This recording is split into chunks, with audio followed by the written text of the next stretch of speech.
바람이 있겠습니다. 예, 오늘은 먼저 이재명 대통령의 대일 외교 활동을 높이 평가하며 말을 시작하겠습니다. 민주당은 지금까지 중요한 순간마다 한일 외교를 국내 정치에 과도하게 활용해왔습니다.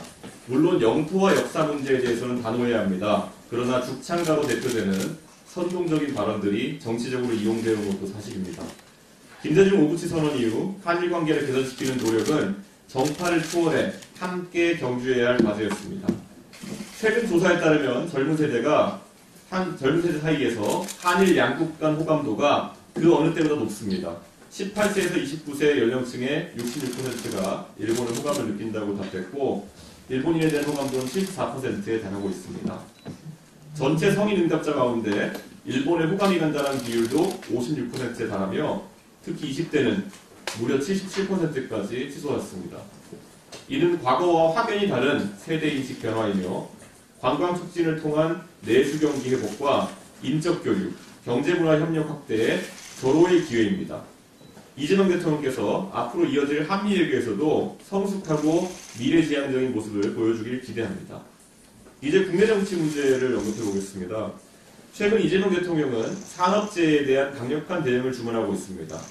산재를 줄이자는데 반대할 국민은 없습니다. 그러나 그 방법이 엄벌주의, 연좌제, 규제 일변도로만 흐른다면 이야기는 달라집니다.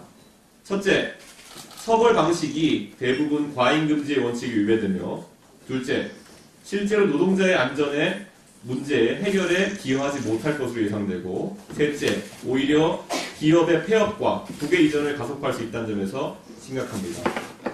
최근 철도 사고로 안타까운 일이 발생했습니다. 개혁신당은 돌아가신 철도 노동자들의 명복을 빌며 부상자들의 쾌유를 기원합니다. 그러나 이번 사고는 이재명 정부가 스스로 천명한 안전정책조차 제대로 지키지 못하고 있음을 보여줍니다. 포스코와 대리매는 엄격한 기준을 적용하면서 왜 철도공사 같은 공공영역에는 같은 잣대를 들이대지 못하는 것입니까? 노동자의 안전을 경영진이 직을 걸고 지키라면서 정작 공공영역에서는 왜 장관, 대통령, 어느 누구도 직을 걸지 않는 것입니까? 결국 이재명 정부는 지금 페널티 없는 결투의 유혹에 빠져 있습니다. 결투라는 것은 서로 총 한 자루씩 들고 내가 상대를 맞출 수도 있지만 나 또한 총탄을 맞을 수 있다는 전제에 성립합니다. 그런데 정부는 민간에는 결투를 신청하고 정작 스스로는 총을 들지 않은 채 안전지대에 서 있습니다. 이는 진정한 결투가 아니라 한쪽에만 총을 겨눈 불공정 결투에 불과합니다. 대통령도 본인이 할 자신이 없는 것을 왜 기업에만 강제합니까?